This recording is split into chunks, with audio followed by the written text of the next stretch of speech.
अपना खेत नहीं है, किसी और का है। बस दिखा रहे हैं आपको कितना अच्छा लग रहा है। सरसों का है इसमें। और बस हम लोग पहुंचने वाले हैं गुलाब सखी का एक वहाँ पर वो बना हुआ है, क्या बोलते हैं, मंदिर नहीं मंदिर नहीं है, वो है क्या बोलते हैं उसको, जो समाधि, गुलाब सखी की समाधि बनी हुई है। और ये जो देख रहे हैं आप, ये रंगीली महल का ज़मीन है, क्योंकि बहुत पीछे तक ये है, देख सकते हैं, जो कि आप लोग कीर्ति मंदिर जानते होंगे। रंगीली महल कम जानते हैं ना लोग, रंगीली महल सभी लोग जानते हैं, कीर्ति मंदिर जानते हैं ज़्यादा। अरे रंगीली महल जानते हैं, रंगीली महल है तो। और ये जो देख रहे हैं, ये गुलाब सखी का समाधि है, जो कि बरसाना में है। और यहाँ पर देख सकते हैं, पर ज़्यादा वो नहीं है, इतना लोग जानते नहीं है ना, तो यहाँ बहुत कम लोग आते हैं यहाँ पर दर्शन करने के लिए। लेकिन फिर भी ठीक है, मतलब कर रखा व्यवस्था। आगे क्या मान लिया कैसी है, बंद करें पर ये देख सकते हैं, रात के लिए लाइट का भी व्यवस्था कर रखा है यहाँ पे आप भक्त लोग। तो ये गुलाब सखी जो थी, आपके बारे में उनके थोड़ा मैं बता देता हूँ। तो जो ये गुलाब सखी थी ना, ये सखी मतलब नहीं थी, मतलब पहले भगवान के बहुत बड़े भक्त थे ये। तो एक समय क्या हुआ कि गुलाब खान, पहले वो मुसलमान था, उनका नाम गुलाब खान था। उनकी एक बेटी थी, राधा नाम था उनकी बेटी का, वही बहुत छोटी थी। तो वो क्या करते थे कि यहाँ पर जो अपनी लाडली जी का मंदिर है, वहाँ पर मंदिर की सीढ़ियों पर सारंगी बजाया करते थे वो। तो ऐसे ही मतलब कि अपना उनका उसी से कोई भक्त आता था, कुछ देता, उसी से उनका रोजगार चलता था। तो एक दिन ऐसे ही जब सारंगी बजा रहे थे, तो गोसाई देखते थे उनको कि किस तरह से कितना भाव से बजाते हैं, अपनी प्रशंसा करते थे गुलाब खान की गोसाई लोग। सीढ़ियों से जब भी गुजरते थे, क्योंकि देखते थे डेली आते जाते थे, बजाते रहते थे सारंगी। तो उनकी सारंगी अच्छी लगी उनको, गोसाइयों को। तो गोसाइयों ने बोला कि हमारे जब होली में जो पद गायन होता है, उसमें हमारे साथ तुम बजाया करो। गुलाब खान से बोला सारंगी। तो बस फिर उस दिन से वो, होली के बाद से वो फिर उन्हीं के साथ, गोसाइयों के साथ पद ज्ञान में वो सारंगी बजाने लगा। तो इस तरह से वहाँ पर सारंगी जब बजाने लगा, तो फिर वो अपनी बेटी को भी लाने लगा लाडली जी के मंदिर में, जो कि बरसाना में प्रसिद्ध है, श्री जी मंदिर। वहाँ की वीडियो मैंने आप सब कितने बार दर्शन करा चुका, आपको नहीं देखा होगा आपने तो आप मेरे चैनल में जाकर देख सकते हैं। तो धीरे धीरे उनकी बेटी जब बड़ी होने लगी, तो फिर गोसाई ने बोला कि गुलाब खान, तू अपनी बेटी की शादी क्यों नहीं कर देता। तो गुलाब खान ने कहा कि मैं किससे शादी करूं, कहाँ जाऊं, ऐसे करके उन्होंने मतलब थोड़ा वो हो गए। उनको बोल रहे थे मतलब मेरे को कुछ समझ में नहीं आ रहा, मैं क्या करूं, मैं किस तरह से शादी करूं, कहाँ ढूंढूं इसके लिए अच्छा लड़का है। फिर गोसाई ने बोला कोई बात नहीं, हम कर देंगे व्यवस्था, बस सब राधा रानी की इच्छा सब हो जाएगा। फिर गोसाइयों ने अच्छा लड़का ढूंढकर अच्छे से सब राधा रानी की कृपा से शादी हो गया। और जिस दिन से शादी हुई, उस दिन से गुलाब खान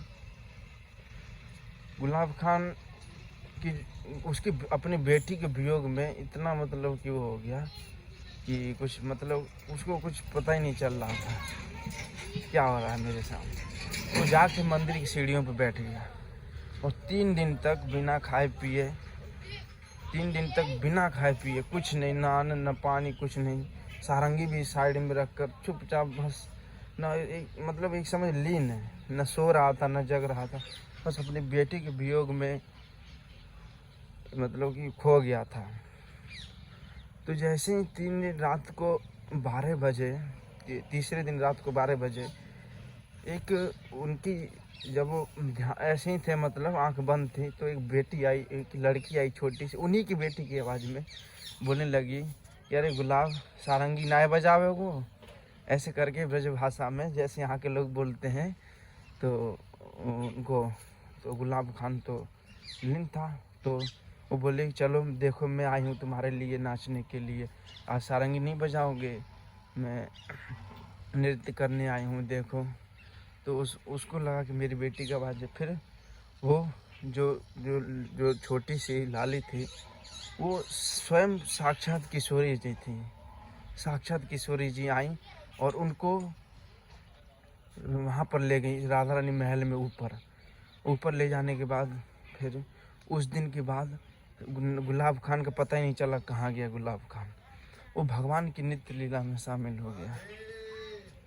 तो उस दिन से भगवान की नित्य लीला में शामिल हो गया। अब गोसाई लोग सोचने लगे कि गुलाब खान नहीं दिखाई दे रहा है, कहाँ है, कहाँ गया, क्या होगा।